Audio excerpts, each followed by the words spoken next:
Tirunelli temple is an ancient temple dedicated to Lord Mahavishnu located on Wayanad in Kerala near the border with Karnataka state. No proper records of the exact dates of establishment of temple exist, though it is beyond dispute that Tirunelli was once an important town and pilgrim center in the middle of an inaccessible jungle valley surrounded by mountains on four sides. There exists documentary proof that Tirunelli at the time of Chera king Bhaskara Ravi Varma was an important town and pilgrim center in South India. In the dense forest surrounding temple, the ruins of two ancient villages can be found.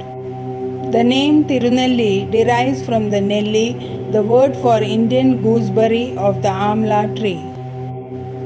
Veda Vyasa wrote the 18 existing Puranas.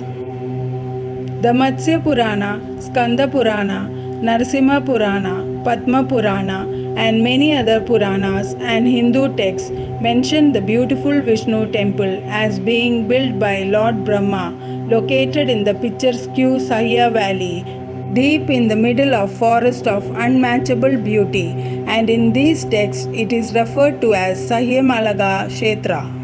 According to tradition, Lord Brahma was traveling round the universe on his Hamsa when he became attracted by the beauty of the area now known as Brahmagiri Hill. Descending on that spot, Brahma noticed an idol set in an amla tree.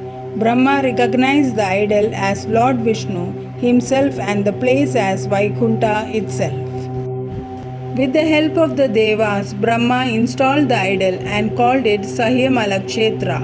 At Brahma's request, Vishnu promised that the waters of the area would wash away all sins. Thus, the spring and river near the temple is called Pabanashini, washes away all sins.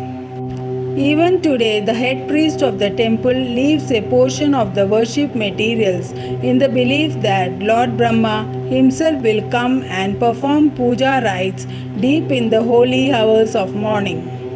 The famous incarnation of Lord Vishnu, Parashurama, is reputed to have visited Tirunelli and performed last rites of his father, said Jamdagini.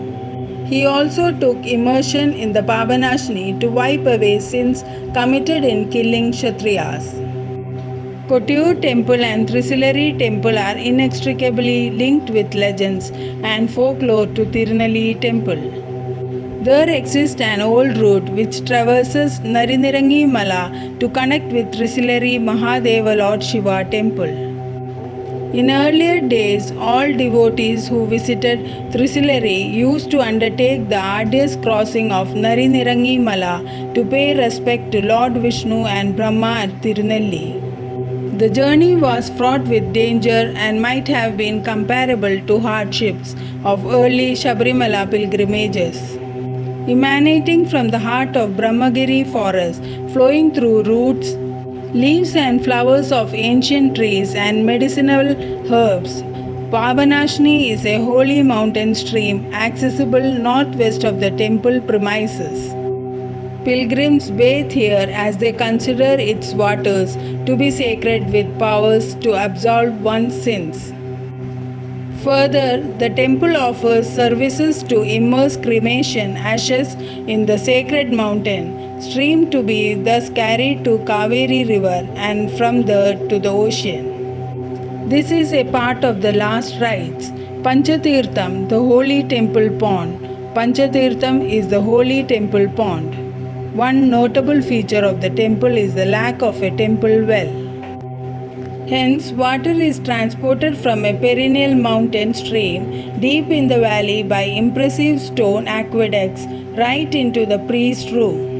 Tirunelli is famous as the destination to perform last rites of the deceased at the rock close to Pabanashini stream. The temple exists in the plains surrounded on all the four sides of huge mountain ranges. In the center of the plain land, on a high hill, as it placed on a plateau, there is no well in the temple. There were no other means also to get water. In the past, water was brought from Pabanashni for the use in the temple, which was at a long distance. Because of the acute scarcity of water, the difficulties experienced cannot be explained. It was at his time that a Tamburati, a lady of nobility of Varika family of North Malabar, visited the temple. She was the wife of Chirakal king. After circumambulating the temple, she received the prasadam, the remnants of the offerings made to the deity, from the main priest. She then asked the Shanti for some drinking water. He replied that the water which he carried from a long distance with great difficulty was exhausted. Tamburati, who came to know of the acute scarcity of water at the temple, decided that she will take food only after making arrangements for getting water inside the temple. Those who accompanied her knew her strong will, power, and determination. They took some workmen, ascended the hill, and started looking for a perennial source of water supply. Approximately a mile away in the plains of Brahmagiri, amidst dense forests, they came across an eternal spring known as Varaha.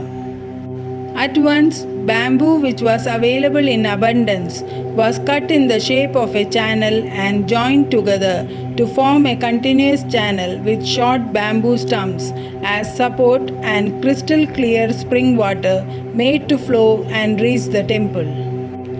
Only after achieving this, the Tamburati ate her food and water. On reaching her abode, she deputed masons to replace the temporary bamboo structure with granite on a permanent basis. This is the granite structure is seen these days. With this, the water shortage at the temple ended. Presently, pure spring water reaches the temple kitchen of the temple on a continuous basis. The expertise of those indigenous craftsmen of those days is astonishing. Om Namo Narayana.